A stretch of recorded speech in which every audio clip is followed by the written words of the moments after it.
Hi viewers, welcome back to my channel. ఈరోజు అందరికీ ఇష్టమైన రెసిపీ ఎగ్ పుల్స్ ఎలా చేయాలో నేర్చుకుందాం.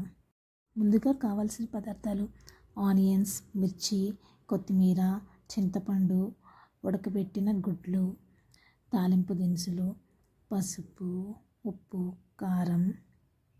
స్టవ్ ఆన్ చేసి ఆయిల్ హీట్ అయ్యాక తాలింపు దినుసులు జీలకర్ర, ఆవాలు, మినపప్పు, కందిపప్పు వేసి కొంచెం చిటపట అన్న తర్వాత పొడవుగా కట్ చేసుకున్న మిర్చి, చిన్న ముక్కలుగా కట్ చేసుకున్న ఆనియన్స్ అవి కొంచెం వేసి కలిపి పసుపు వేయాలి. ఇలా ఆనియన్స్, పచ్చిమిర్చి కొంచెం ఫ్రై అయ్యేంత వరకు కలపాలి.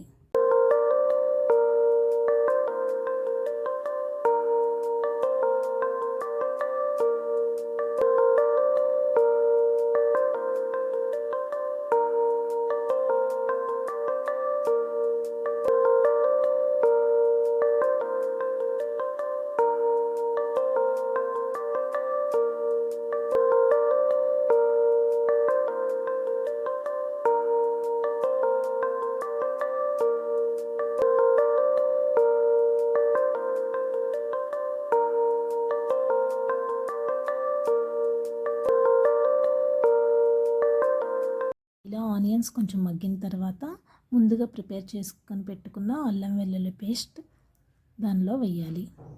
షాప్స్లో తెచ్చే అల్లం వెల్లుల్లి పేస్ట్ కన్నా మనం దంచి అప్పటికప్పుడు చేసుకునే అల్లం వెల్లుల్లి పేస్ట్ అనేది కొంచెం టేస్ట్ అనేది వస్తుంది. ఈ మొత్తం ఒకసారి కలిపి అల్లం వెల్లుల్లి పేస్ట్ పచ్చివాసన పోయేంత వరకు ఫ్రై చేయాలి. తర్వాత టమాటాలు కూడా వేసి కాసేపు మగ్గనివ్వాలి.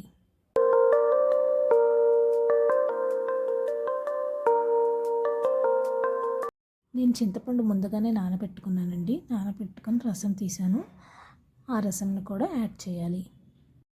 ఈ రసం కొంచెం ఉడికిన తర్వాత ఈలోపు మనం కోడిగుడ్లు ఆల్రెడీ ఉడకబెట్టాము కదండి, దానికి ఘాట్స్ ఇలాగా చాక్తో పెట్టుకుందాం. అప్పుడే రసం అనేది లోపలికి వెళ్తుంది.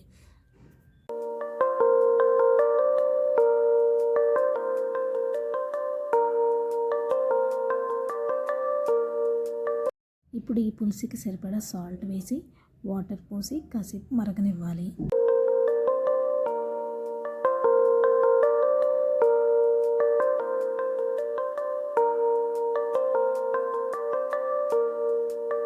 స్టవ్ మీడియం ఫ్లేమ్లో పెట్టుకొని తర్వాత ఈ ఎగ్స్ని కూడా పులుసులోకి వేయాలి.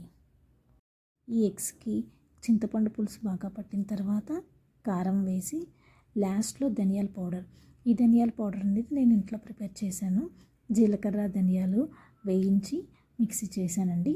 ఆ పౌడర్ కూడా వేసి బాగా కలిపి లాస్ట్లో కొత్తిమీర కూడా యాడ్ చేసి స్టవ్ ఆఫ్ చేస్తే గుమగుమలాడే కోడిగుడ్ల పులుసు రెడీ అయినట్లే.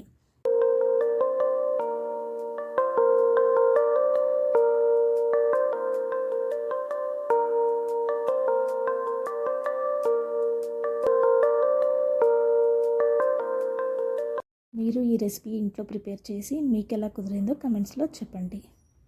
వంటలు స్టార్టింగ్ స్టేజ్లో ఉన్న వాళ్ళకి ఈ వీడియోని షేర్ చేయండి. Please subscribe my channel. Thank you for watching.